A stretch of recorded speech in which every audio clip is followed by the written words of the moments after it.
Ketemu lagi bersama keluarga Delatip.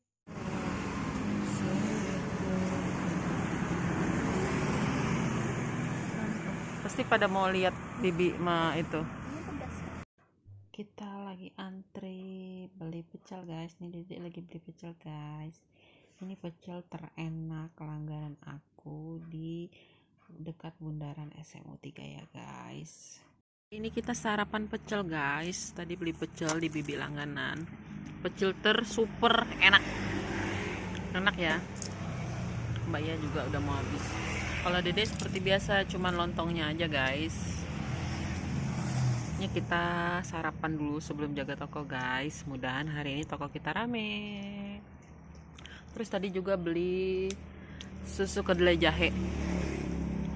Segitu cuma 5.000 doang guys. Tuh.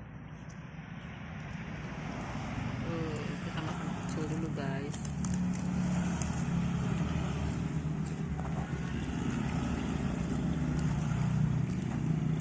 Pecelnya tuh bumbunya tuh super duper banyak.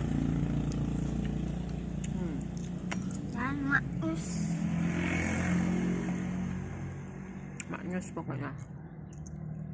Nah, Dedek tinggal dikit. Dulu pecelnya ini cuma 5.000 guys, sekarang naik jadi 6.000. Tapi pecelnya tuh super duper enak. Manisnya pas, bumbunya juga banyak.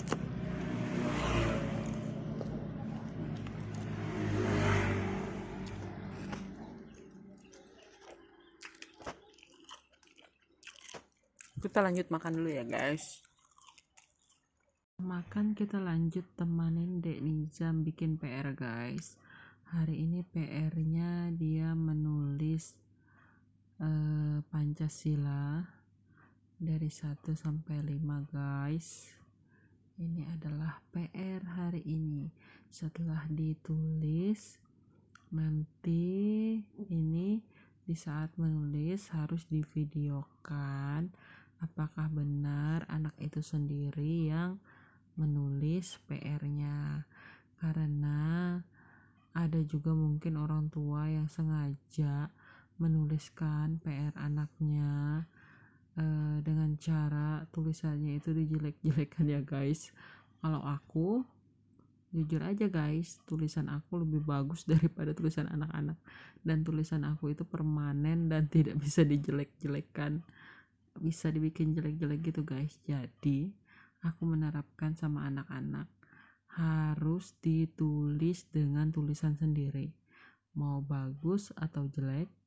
Kita harus membiasakan anak itu jujur menulis sendiri hasil dia sendiri.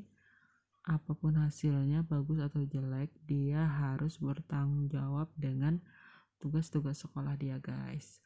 Nah seperti ini, kita cuma mencontohkan menuliskan Pancasila itu ada 5 di kertas, yang lain boleh kita tempel atau kita diktekan juga boleh. Kalaupun kita nggak mau ribet-ribet mendiktekan dan ujung-ujungnya ntar emosi, mending kita tulis dulu guys. Setelah itu kita tempel, tinggal mereka menyalin, dan itu tulisan real mereka sendiri. Kalaupun biasanya Dek Nijam itu pelajaran dia di tema, mengisi esai, mengisi pilihan ganda, aku menerapkan mereka untuk membaca. Setelah itu mereka kalau pilihan ganda menitik jawaban di bagian sampingnya tuh diberi tanda titik. Esainya tuh juga boleh di kertas salinan, ataupun terkadang esainya itu nanti kita cari bersama. Nah kalau pilihan gandanya itu nanti kita sebagai orang tua mengoreksi apabila benar, apabila salah. Kita wajib menerangkan ke anak-anak kalau soalnya ini dan jawabannya harus dicari di sesuai judul pertanyaannya, begitu guys. Jadi anak-anak biar mengerti, karena seperti Denizam ini, dia masuk di kelas 1 itu dari pertama daftar sampai sekarang dia nggak pernah merasakan bangku sekolah kan guys, karena dampak virus corona COVID-19 ini. Mungkin habis hampir 7-8 bulan kan guys, mereka dari mereka TK sampai daftar ke SD itu sampai sekarang belum ada masuk sekolah. Jadi kita sebagai orang tua yang menjadi guru sementara, nah kita sebagai orang tua saling bekerja sama dan pihak sekolah. Dengan adanya, kalau di sekolah Denizam ini dia ada grup. Nah, karena nggak semua orang tua itu punya handphone dan semua orang tua itu punya data, jadi kita memutuskan kesepakatan bersama kita pakai grup kelas ya guys. Jadi setiap ada PR, setiap ada pemberitahuan dan lain-lain, kita share-nya di grup ya guys. Nah, apabila ada orang tua yang belum tahu atau masih bingung menanyakan PR ini halaman berapa atau apa, kita sebagai orang tua, wali murid yang sama-sama anak-anak kita berada di kelas itu, kita saling menjelaskan, memberitahu biar semuanya itu jadi mudah. Terkadang kita harus memahami guys, kalau ibu guru itu nggak 24 jam memegang handphone, karena seorang guru juga baik itu laki-laki atau perempuan, dia adalah seorang ibu dan seorang bapak juga guys. Jadi mereka punya keluarga juga setelah pulang dari sekolah itu kan guys. Seperti kita, guru tuh juga guru tuh juga sama seperti kita orang tua wali murid, cuman profesi pekerjaannya saja yang berbeda dan tanggung jawabnya saja yang berbeda. Nah, jadi dampak COVID-19 ini memberikan kita banyak banget belajar dari kita memperhatikan atau benar-benar mengecek, kita yang memberikan arahan kepada anak kita PR-nya dari halaman berapa sampai berapa, terus kita juga yang menjadi guru bagi anak-anak kita. Jadi kita dilatih memang harus disiplin waktu, harus disiplin juga, dan tanggung jawab untuk menjawab soal yang dikasih oleh guru dari sekolah. Nah, seperti aku ini guys, anak aku dalam satu sekolah ada 2. Pertama si Mbak Nabila, dia sudah kelas 4, dia kelas 4A.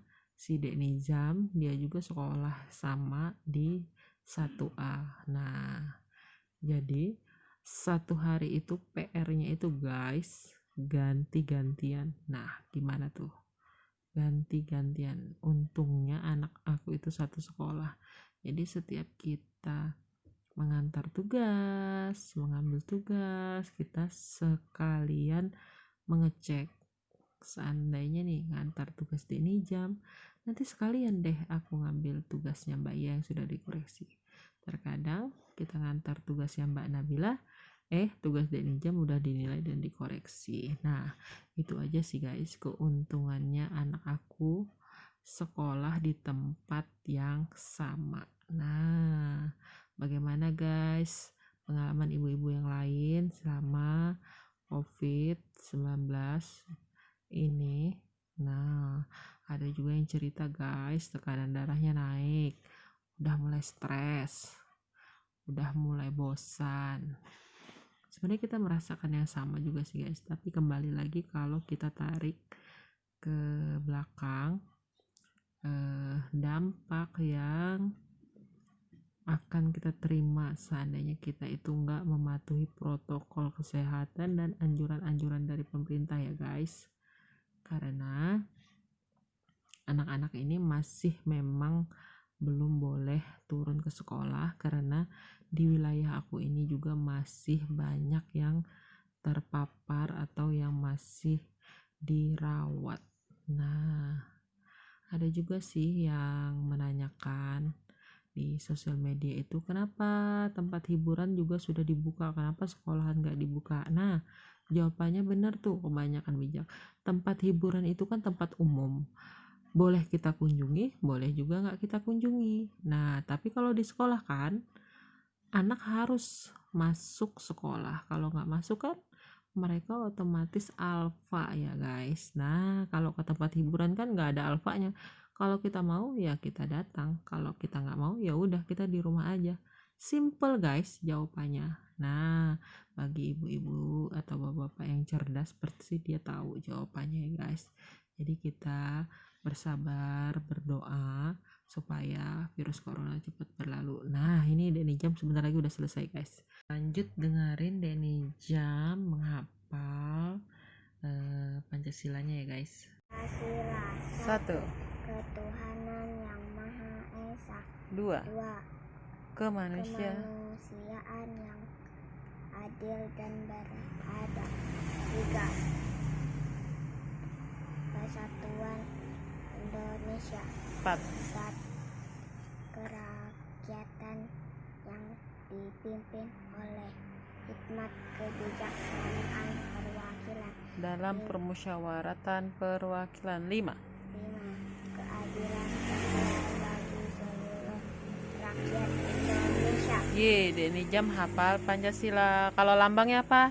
1. Bintang, 2 rantai, 3 pohon benih, 4 kepala banteng, 5 padi dan kapas. Hari ini Denny Jam nulis Pancasila. Dan lambangnya dia juga sudah hafal. Terima kasih yang sudah ngikutin Denny Jam belajar menulis Pancasila hari ini. Jangan lupa Subscribe, like, komen, dan share ke teman-teman kalian ya. Dadah. keluarga Delatif.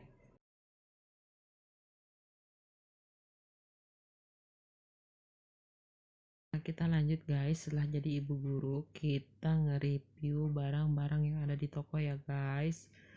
Tuh one set celananya udah pada aku pajang. Terus aku juga kedatangan pasmina ya guys, pasmina polos ceruti baby doll. Yang mau buruan ke toko ya guys, barang gak banyak, sisa sedikit guys. Ini anak gantengku guys, kami masih di toko, sebentar lagi udah mau pulang. Dia main game guys, main games.